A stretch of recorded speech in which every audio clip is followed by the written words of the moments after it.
Dear students, hello and how are you everyone? Welcome to everyone in our course of Geotechnical Engineering 1 CE 3109. This is our course CE 3109. This course is assigned for 4A every years. অর্থাৎ যারা 4A তে আছেন তাদের প্রত্যেক ইয়ারেরই 3 years 4 years সবারই আছে, এবং যারা 3A তে তাদের শুধু 3 years-এর যারা স্টুডেন্ট তাদের এই কোর্সটা আছে জিওটেকনিক্যাল ইঞ্জিনিয়ারিং 1।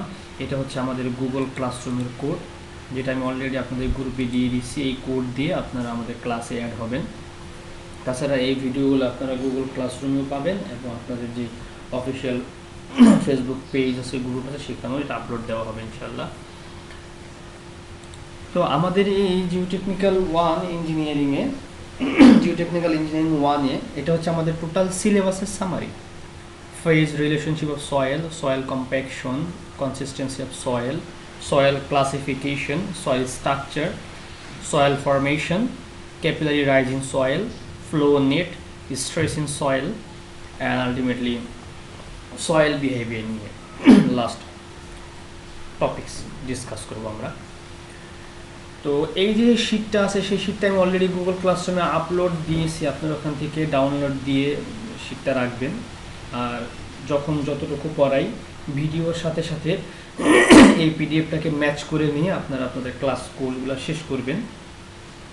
তো ফেজ রিলেশনশিপ যে চ্যাপ্টারটা, সেটা অলরেডি আমি লকডাউনের পূর্বে আমরা ক্লাস করিয়েছি। তো ওই চ্যাপ্টারটা আমি এখানে আর নতুন করে বানাবো না, এবং ওইটা সম্বন্ধে আমি গুগল ক্লাসরুমে দেখলে আপনারা দেখবেন কিছু অ্যাসাইনমেন্টও দিয়েছি। যতটুকু পড়াইছিলাম তার উপরে ভিত্তি করে কিছু অ্যাসাইনমেন্ট দিয়েছি, আর ওই অ্যাসাইনমেন্টগুলাই আপনাদের আলটিমেটলি ক্লাস টেস্ট বা এক্সামিনেশন যেটা হোক সেটার কোশ্চেন হিসাবে থাকবে।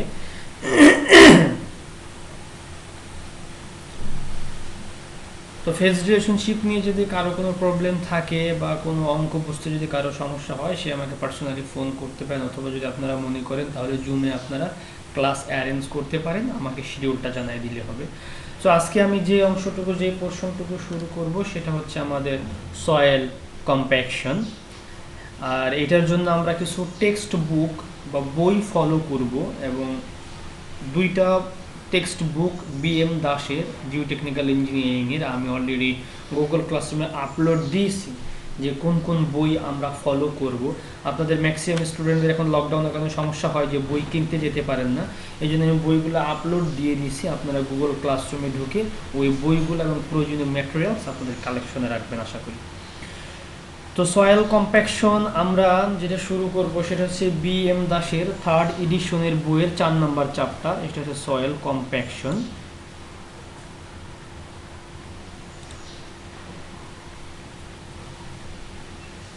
তো সয়েল কম্প্যাকশন জিনিসটা কি আমরা প্রথমে দেখব যে what is soil compaction and why this is needs in our civil engineering sector. অর্থাৎ সয়েল কম্প্যাকশনটা কি এবং এটা কেন আমাদের সিভিল ইঞ্জিনিয়ারিং সেক্টরে দরকার হবে, আমরা সেটা নিয়ে একটু ডিসকাস করবো। এটা হচ্ছে আমাদের এই কোর্সের টোটাল অবজেক্টিভস। এরপর আমি কোর্সের ইন ডেপথে যাব। Soil compaction means the densification of the soil. অর্থাৎ এক কথায় যদি আমরা বলি, সয়েল কম্প্যাকশন মানে হচ্ছে সয়েলকে ডেন্সিফাই করা। অর্থাৎ সয়েল যেই কন্ডিশনে আছে ওই কন্ডিশন থেকে সেটাকে আরও বেশি ডেন্স, ইট মিনস দ্যাট এটাকে আরও বেশি, বাংলা যদি বলি আমরা, স্ট্রঙ্গার করা, মানে শক্তিশালী করা, ঘনীভূত করা। যখন কোনো জিনিস স্ট্রং হয় তখন সেটার যে তার ডেন্সিটি বেড়ে যায়।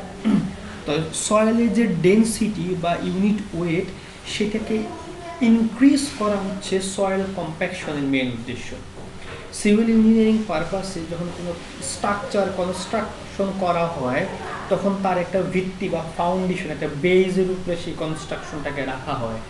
তো স্ট্রাকচারে যে পরিমাণ লোড আসবে তার জন্য সয়েলের যতটুকু ঘনত্ব দরকার, ইউনিট ওয়েট দরকার, ডেন্সিটি দরকার, সেই তুলনায় যদি আমার এক্সিস্টিং সয়েলে, অর্থাৎ যে সয়েলের উপরে আমি কাজ করতেছি, ওই সয়েলটার ডেন্সিটি বা স্ট্রংনেস বা শক্তি যদি তার চেয়ে কম হয়, তখন ওই সয়েলকে শক্তিশালী করার জন্য, তার ডেন্সিটি ইনক্রিজ করার জন্য, তার ইউনিট ওয়েটকে ইনক্রিজ করার জন্য কিছু মেকানিক্যাল ইকুইপমেন্ট ইউজ করে সয়েলটাকে যে ডেন্সিফাই করা হয় এই প্রসেসটাকে বলা হয় সয়েল কম্প্যাকশন। যেমন কিছু ইমব্যাঙ্কমেন্ট বা আর্থেন ড্যাম অথবা আরও অন্যান্য সিভিল ইঞ্জিনিয়ারিং যে ভারী ভারী হেভি হেভি স্ট্রাকচার, বিভিন্ন ওয়্যার হাউস, তারপরে রোড, তারপর রেলওয়ে ইমব্যাঙ্কমেন্ট যখন বানানো হয়, রেলওয়ে লাইন যখন ট্র্যাক যখন বানানো হয়, রোডওয়ে ট্র্যাক যখন বানানো হয়, তখন ওই রেলওয়ে লাইনের উপর দিয়ে কী পরিমাণ লোড যাবে, ওই রোডওয়ে ট্র্যাকের উপর দিয়ে কী পরিমাণ লোড যাবে, সেই লোডের জন্য আমার সয়েলটা কতটুকু শক্তিশালী দরকার হয়। বাট আমার এক্সিস্টিং সয়েল, বর্তমান সয়েল যদি ওই পরিমাণে এনাফ লোড ক্যারি করার জন্য সে ক্যাপাবল না হয়, সে যদি ওই পরিমাণে শক্তিশালী না হয়, তখন তাকে তার ক্যাপাসিটিকে ইনক্রিজ করার জন্য বিভিন্ন মেকানিক্যাল ইকুইপমেন্ট ইউজ করা হয়, যেমন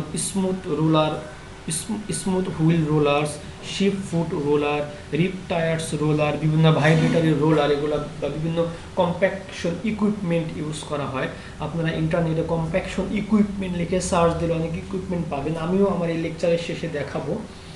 তো ওই সমস্ত মেকানিক্যাল ইফোর্ট ইউজ করে সয়েলকে ডেন্সিফিকেশন করার প্রসিডিউরকে বলা হয় সয়েল কম্প্যাকশন। সয়েল কম্প্যাকশনের কিছু জেনারেল প্রিন্সিপাল আছে, সেই প্রিন্সিপালটা আমরা দেখব যে সয়েল কম্প্যাকশনের জেনারেল প্রিন্সিপালটা কি। সয়েল কম্প্যাকশনের জেনারেল প্রিন্সিপালটা এই ডায়াগ্রামের মাধ্যমে আপনারা দেখতে পাবেন।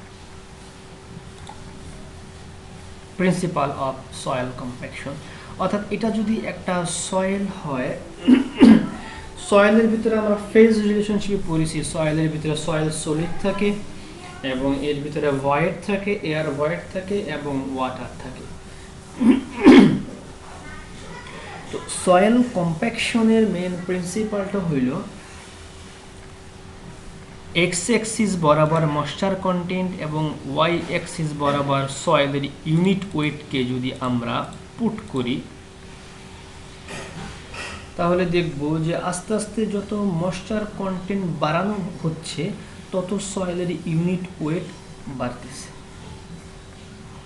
অর্থাৎ সয়েলের ভিতরে যে এয়ার ভয়েডটা ছিল, সেই এয়ার ভয়েডটা রিডিউস হচ্ছে আর সয়েলের ডেন্সিটি আস্তে আস্তে ইনক্রিজ করতেছে।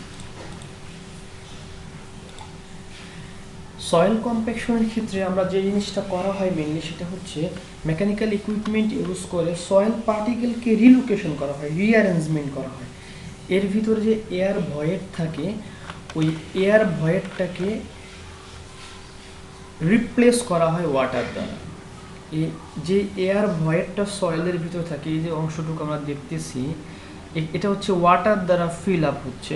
অর্থাৎ আমি বাইরে থেকে যখন ওয়াটারকে অ্যাড করব আর তার উপর থেকে যখন মেকানিক্যাল ফোর্স ইফোর্ট আসবে, এই দুইটার অ্যাকশনের ফলে সয়েল পার্টিকেলগুলো রিঅ্যারেঞ্জ হবে, নিজেদের মাঝে রিঅ্যারেঞ্জ হবে, রিলোকেশন হবে, রিলোকেট হয়ে সেখান থেকে এয়ার ভয়েডটা বের হয়ে আসবে এবং ওই প্লেসটুকু ওয়াটার দ্বারা সেটা ওয়াটার ওই অংশটুকু ফিল করবে, ওয়াটার দ্বারা সেই অংশটুকু অকুপাইড হবে। তো আমরা এই গ্রাফটা দেখলে দেখতেছি যে একটা নির্দিষ্ট লেভেল পর্যন্ত যখন আমি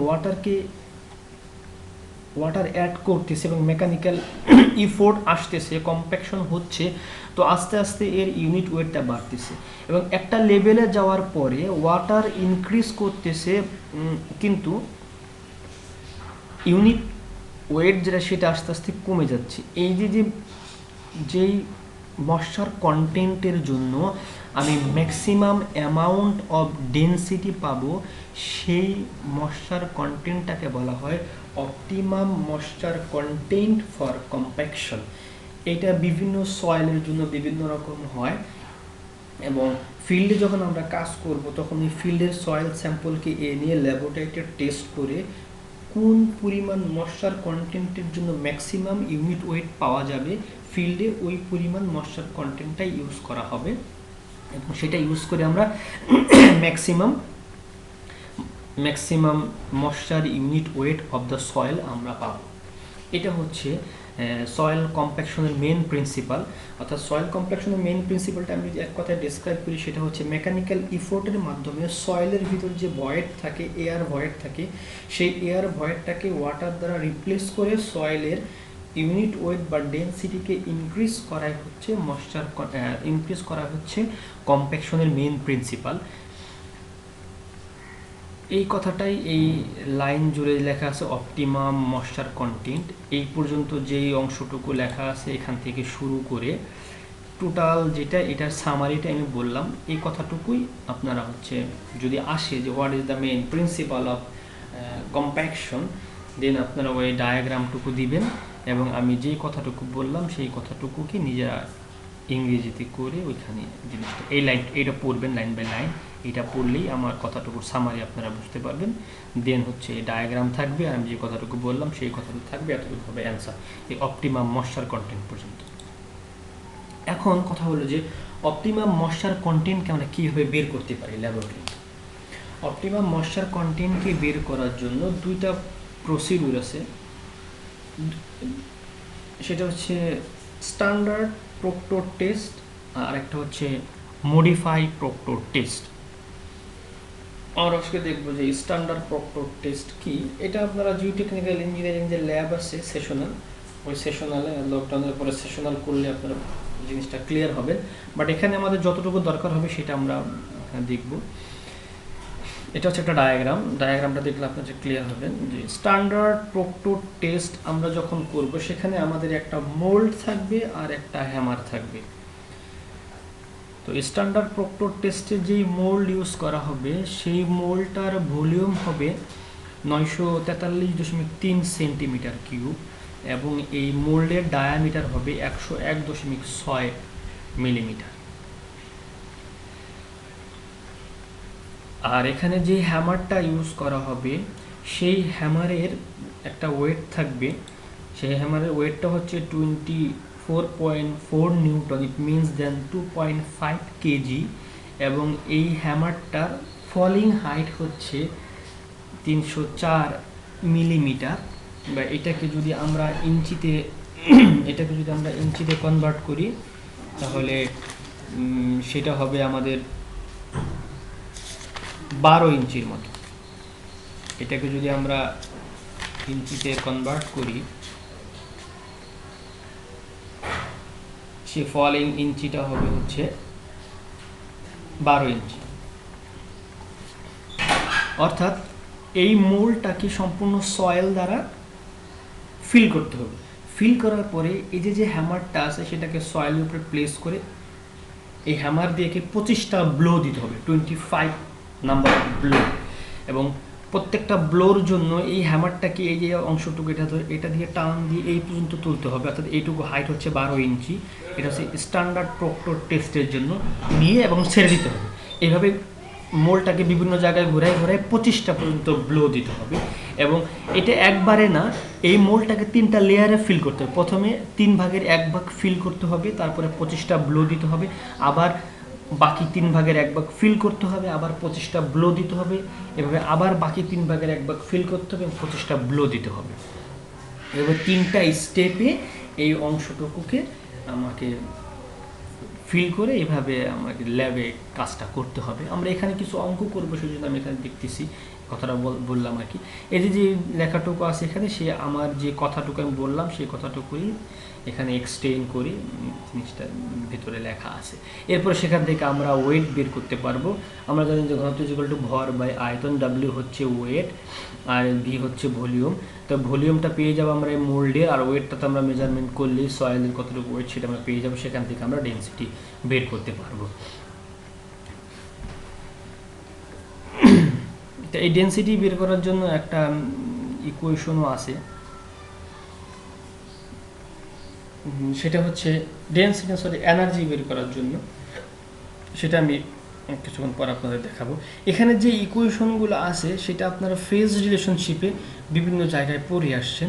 তারপর আমি আরেকটু বলতেছি, এখানে কম্প্যাকশনের জন্য যদি আমরা ড্রাই ডেনসিটি বের করতে যাই তাহলে আমাকে ওই সয়েলের ময়েশ্চার কন্টেন্ট অবশ্যই জানতে হবে, কারণ আমি কি পরিমাণে ময়েশ্চার কন্টেন্ট দিচ্ছি কারণ আমি যদি ময়েশ্চার কন্টেন্ট না জানি তাহলে আমি এটা তো বুঝতে পারবো না যে কোন ময়েশ্চার কন্টেন্টের জন্য আমি ম্যাক্সিমাম ডেন্সিটি পাচ্ছি। এবং ময়েশ্চার কন্টেন্ট কীভাবে বের করতে হয়, আপনারা ইঞ্জিনিয়ারিং ম্যাটেরিয়ালস ল্যাবে সেশনালে পড়ছেন কীভাবে ময়েশ্চার কন্টেন্ট বের করতে হয়। ওইভাবে ময়েশ্চার কন্টেন্ট জানার পরে আমি যখন এই ইকুয়েশন থেকে গামা পাবো, আর এই ইকুয়েশনে ইনপুট দেওয়ার পর আমি গামার মানটা জানি এবং ময়েশ্চার কন্টেন্ট কতটুকু সেটা আমি জানি। তো গামা এবং ময়েশ্চার কন্টেন্ট যখন আমি এই ইকুয়েশনে দিয়ে দিব তখন আমি সেখান থেকে ড্রাই ডেন্সিটি বের করতে পারবো। তো যেই ময়েশ্চার কন্টেন্টের জন্য আমি ম্যাক্সিমাম ড্রাই ডেন্সিটি পাবো সেই ময়েশ্চার কন্টেন্টটাই হবে আমার অপটিমাম ময়েশ্চার কন্টেন্ট। এবং এই ল্যাবরেটরি টেস্ট, কম্প্যাকশন টেস্ট করে ম্যাক্সিমাম ময়েশ্চার কন্টেন্ট বের করে এবার ফিল্ডে আমি ওই ময়েশ্চার কন্টেন্ট দিয়ে মেকানিক্যাল ইফোর্ট দিয়ে আমার যে যতটুকু ডিজায়ার্ড ডেন্সিটি দরকার সয়েলের সেই ডিজায়ার্ড ডেন্সিটিটাকে গেইন করাই হচ্ছে আমার সয়েল কম্প্যাকশনের মেইন প্রিন্সিপাল পারপাস। তো এটা গেল আমাদের স্ট্যান্ডার্ড প্রক্টর টেস্ট। এরপরে আমরা দেখব হচ্ছে মডিফাই প্রক্টর টেস্ট। তার আগে আমি একটা কথা বলে দেব এখানে যে জিরো এয়ার ভয়েড রেশিও, এটা হচ্ছে থিওরিটিক্যাল। এই ডায়াগ্রামটা আপনারা দেখেন, এটা হচ্ছে থিওরিটিক্যাল একটা ডায়াগ্রাম। কারণ সয়েলের ভিতর থেকে আপনি কখনোই 100% এয়ার ভয়েড মানে ভয়েডটাকে রিডিউস করতে পারবেন না। জিরো এয়ার ভয়েড মানে হচ্ছে এই লাইনের উপরে, এই লাইনের এই পাশে ডান পাশে আর কোনো এয়ার ভয়েড নাই। তো সয়েলের ভিতরে যে পরিমাণ এয়ার ভয়েড ছিল 100% এয়ার ভয়েডটাকেই আপনি বের করতে পারছেন। কিন্তু এটা কখনোই সম্ভব না, কারণ এই ডায়াগ্রাম দেখেন, এই যে ডায়াগ্রাম, এই পয়েন্টটা হচ্ছে এটা হচ্ছে সেই প্রিন্সিপাল অফ দ্য কম্প্যাকশন, যেটা আমি আগের এই ডায়াগ্রামটা দেখাইছি। সেম প্রসিডিউরে ফিল্ডে ল্যাবরেটরিতে আপনি এক ডায়াগ্রাম পাবেন। তো এটা হচ্ছে standard Proctor compaction test result for silty clay. একটা সয়েল নিয়ে তারা টেস্ট করে দেখেছে যে এরকম হয়। আপনারা ফিল্ডে যখন কাজ করবেন, ফিল্ড থেকে সয়েল এনে ল্যাবে কাজ করবেন, দেখবেন যে এইরকম পরিমাণ একটা ডায়াগ্রাম হবে। দেখেন এই ডায়াগ্রামটা কখন এই লাইনকে ক্রস করে না, এটা হচ্ছে থিওরিটিক্যাল, এটা হচ্ছে প্র্যাকটিক্যাল। তার মানে বোঝাচ্ছে যে এই যে গ্যাপ, অর্থাৎ থিওরিটিক্যালের সাথে প্র্যাকটিক্যালি কিছু গ্যাপ থেকেই যাবে।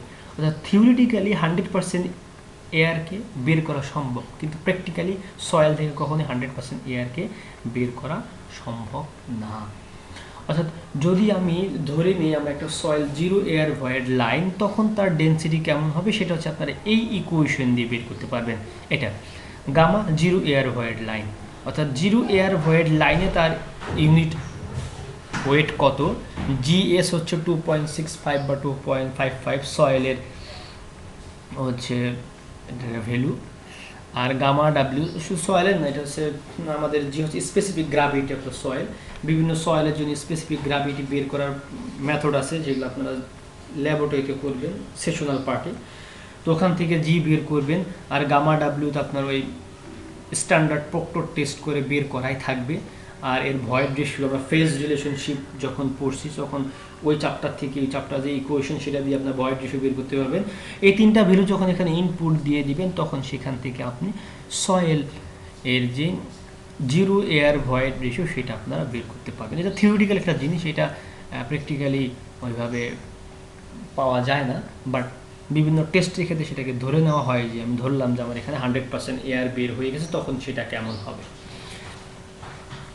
যদি আমার সয়েলটা 100% স্যাচুরেশন হয়, অর্থাৎ সয়েলের ভিতরে কোনো এয়ার ভয়েড না থাকে, ওখানে সব ওয়াটার দ্বারা ফিল হয়ে যায়, তখন ইকুয়েশনটা কেমন হবে, তখন ইকুয়েশনটা হবে এইরকম।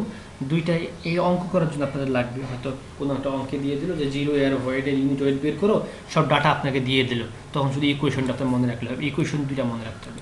আবার যদি বলা হয় যে সয়েলটা 3 ফেজ না 2 ফেজ, অর্থাৎ ফুললি স্যাচুরেটেড, তখন কেমন ইকুয়েশনটা এই ইকুয়েশন না থেকে চেঞ্জ হয়ে এই ইকুয়েশনটা হয়ে যাবে, সেটা আপনারা তখন ইউজ করতে পারবেন আর কি। সো ইকুয়েশন দুইটা মনে রাখতে হবে আপনাদেরকে, এইটা হচ্ছে এইটা। তো আমরা আমাদের এই লেকচারে নর্মাল প্রক্টর টেস্ট পর্যন্ত সেটা দেখব, এবং এই প্রক্টর টেস্টের এনার্জি কতটুকু হবে, স্ট্যান্ডার্ড অর্থাৎ স্ট্যান্ডার্ড প্রক্টর টেস্টে কী পরিমাণ এনার্জি কনজিউম হবে, সেটাও আমরা, যেটাকে আমরা বলি কম্প্যাকশন ইফোর্ট অফ কম্প্যাকশন বা কম্প্যাকশন ইফোর্ট, সেটা আমরা বের করতে পারি এই ইকুয়েশন দ্বারা। ইফেক্ট অফ কম্প্যাকশন ইফোর্ট, অর্থাৎ আমি যে সয়েলের উপরে কম্প্যাকশন দিচ্ছি আলটিমেটলি কতটুকু ইফোর্ট আমি গেইন করতেছি সেটা এই ইকুয়েশন দিয়ে আমরা বের করতে পারবো। এটা আপনাদের শর্ট কোশ্চেন আসতে পারে যে find out or describe the compaction effort of standard Proctor test। তো প্রথমে এই সূত্র লিখবেন is equal to number of blow per layer, অর্থাৎ প্রত্যেকটা লেয়ার আগে বলেছি স্ট্যান্ডার্ড প্রক্টর টেস্ট আমরা তিনটা করে লেয়ার বানাবো। তো প্রত্যেকটা লেয়ারে কয়টা কম্প্যাকশন দেবে ভ্যালু ফিক্স, এটা হচ্ছে 25টা। নাম্বার অফ লেয়ার কয়টা লেয়ার করব, কারণ স্ট্যান্ডার্ড প্রক্টর টেস্টে 3টা লেয়ার বাট মডিফাইড প্রক্টর টেস্টে 5টা লেয়ার। সো এখানে নাম্বার অফ লেয়ার দিব। ওয়েট অফ হ্যামার, আমি যে হ্যামারটা ইউজ করতেছি হ্যামারের ওয়েট কত আমরা জানি যে স্ট্যান্ডার্ড প্রক্টর টেস্টে হ্যামারের ওয়েট হচ্ছে 2.5 কেজি বা 5.5 পাউন্ড আর 24.4 নিউটন, সেই মানটা বসাবো। Height of drop of hammer, অর্থাৎ হ্যামারটাকে কত দূর থেকে ফেলানো হচ্ছে সেটা হচ্ছে 305 মিলিমিটার অথবা 12 ইঞ্চি। যে যা বসাবো সবগুলো সেম ইউনিটে বসাবো। যদি এখানে ইঞ্চি বসাই ভলিউমটা ইঞ্চিতে বসাবো, যদি এখানে ফিটে বসাই ভলিউমটা ফিটে বসাবো। দেন ভলিউম অফ দ্য মোল্ড, আমরা যদি মোল্ডের ভলিউম হচ্ছে 344 বা 343.93 সেন্টিমিটার কিউব, এটা যদি ফিট কিউব করি তো 1/30 ফিট কিউব হবে। তো সবগুলো মানে কনস্ট্যান্ট, সবগুলো মানে আপনাদের মনে রাখতে হবে, কোনো মানে দেওয়া থাকবে না, কারণ স্ট্যান্ডার্ড প্রক্টর টেস্টের জন্য সবগুলো মানে হচ্ছে ফিক্স করা। জাস্ট আপনারা সূত্রটা লিখবেন আর সেখানে মানগুলো বসাইলে আপনারা একটা ভ্যালু পাবেন। সেই ভ্যালুটা হচ্ছে যেখানে এরকম, অর্থাৎ 591.3 into 10⁻³ newton metre per metre cube অথবা kilo newton per metre cube, একই ভ্যালু এটাকে কনভার্ট করে দিলাম আর কি সেটাকে। এই ডায়াগ্রামটা আমাদের খুব দরকার হবে, ইফেক্ট অফ কম্প্যাকশন এনার্জি। এখন আমি যেই ইফোর্ট দিচ্ছি, যে কম্প্যাকশন দিচ্ছি, সব জায়গায় সয়েলটা একরকম না। কোথাও সয়েল আছে সিল্টি সয়েল, কোথাও আছে ক্লেই সয়েল, বিভিন্ন জায়গায় বিভিন্ন ধরনের মানে সয়েল আছে। তো কোন সয়েলের জন্য আমার কোন ধরনের ইফোর্ট হবে এবং কোন সয়েলের কম্প্যাকশন কার্ভটা কেমন হবে সেটা আমরা একটা ডায়াগ্রাম আছে সেটা আমরা দেখব। তার আগে আমরা এখানে এই ডায়াগ্রামটা দেখতে পারি যে অপটিমাম ময়েশ্চার কন্টেন্ট এটা কখনোই কেন এই জিরো এয়ার ভয়েড লাইনকে ক্রস করে না। এই যে আমাদের যে অপটিমাম ময়েশ্চার কন্টেন্টের যে লাইন, এইটা যে এগুলো হচ্ছে অপটিমাম ময়েশ্চার কন্টেন্টে। যদি আমি 20টা ব্লো দিই এখানে আসবে, 25টা ব্লো দিলে আরেকটু উপরের দিকে উঠবে, কারণ যত নাম্বার অফ ব্লো আমি বাড়াবো তত আমার ডেন্সিটি বাড়বে।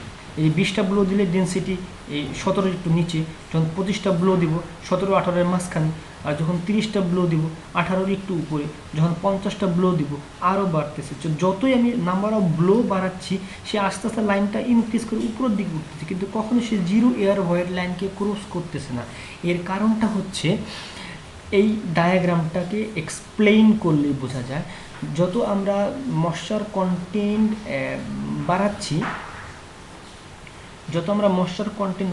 বাড়াচ্ছি, তত কিন্তু আমাদের ডায়াগ্রামটা ডান দিকে সরে আসতেছে। বা যত আমি ইফ যেটাকে আমরা বলি অ্যান্সারটা এরকম, if the hammer weight or number of blow per layer increase the energy per unit volume increase, অর্থাৎ যে পরিমাণ আমি এনার্জি যখন নাম্বার অফ ব্লো বাড়াচ্ছি এক এক করে তত আমার এনার্জিটা বাড়তেছে। এই ইকুয়েশন অনুযায়ী এখানে আমি যদি নাম্বার অফ ব্লো 25-এর জায়গায় 50 করি তাহলে এনার্জির মানটা বেড়ে যাবে। আর কম্প্যাকশন ইফোর্ট যদি ইনক্রিজ করে, যত এনার্জি আমার ইনক্রিজ করবে তত আমার ম্যাক্সিমাম ড্রাই ডেন্সিটি ইনক্রিজ করবে, অর্থাৎ তত আমার সেই ডায়াগ্রামটা উপরের দিকে উঠতেছে। আর ম্যাক্সিমাম ড্রাই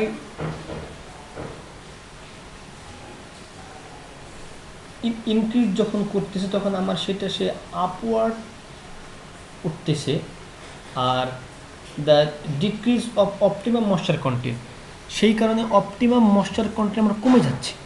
এটা আমরা আপনারা ল্যাবে এক্সপেরিমেন্ট করলে দেখবেন, যত আপনি কম্প্যাকশন এনার্জি বা ইফোর্ট বাড়াচ্ছেন, অর্থাৎ পার লেয়ারে নাম্বার অফ ব্লো যত আমি বাড়াচ্ছি তত হচ্ছে আমার কার্ভটা আপওয়ার্ড মুভ করতেছে। আর যতই এনার্জি বাড়াচ্ছি ততই আমার ড্রাই ডেন্সিটি বাড়তেছে, আর যতই ড্রাই ডেন্সিটি বাড়তেছে তত আমার অপটিমাম ময়েশ্চার কন্টেন্ট কমতেছে, কমে আমার কার্ভটা স্লাইটলি বাম দিকে মুভ করতেছে। এখানকার পয়েন্টটা চলে এইখানে, এখানকার পয়েন্টটা এই জায়গায়, অর্থাৎ যদি আমি ডাক টানি এই বরাবর আসতেছে, অর্থাৎ এখান থেকে সে বামের দিকে সরে যাচ্ছে। তো যত আমার বামের দিকে সরে যাবে তত তো আমার এই line zero air void line থেকে সে দূরে সরে যাবে। তার মানে হচ্ছে কখনোই সে জিরো এয়ার ভয়েড লাইনকে টাচ করতে পারবে না। এইটাই মানে রিপ্রেজেন্ট করে আমাদের যে অপটিমাম ময়েশ্চার কন্টেন্টের জন্য এবং ম্যাক্সিমাম ড্রাই ডেন্সিটি পাওয়ার জন্য আমরা যত কম্প্যাকশন ইফোর্ট বাড়াবো কখনোই সে জিরো এয়ার ভয়েড লাইনকে ক্রস করবে না। এটার অ্যান্সার এভাবে আপনারা লিখবেন, if the hammer weight or number of blow per layer increase, the energy per unit volume will increase, and if compaction energy or effort is increased, the maximum dry density increase but optimum moisture content will be decreased. So if the optimum moisture content decrease, the curves move to left, and if the increase of maximum dry density, then the curve move to upward. As a result, it is not possible to touch the zero air void line. এই কথাগুলো এখানে লেখা আছে, এখান থেকে শুরু করে আপনারা যদি দেখেন প্রথমে এই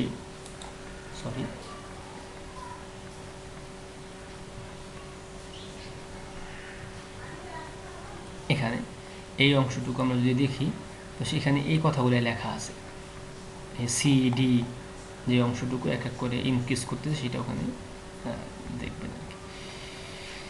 তাহলে আমাদের আজকের লেকচার হচ্ছে মডিফাইড প্রক্টর টেস্ট পর্যন্ত। এরপরে আমরা যখন দেখব সেটা হচ্ছে আমাদের নেক্সট লেকচারে আমরা দেখব standard proctor test. Thanks to everyone.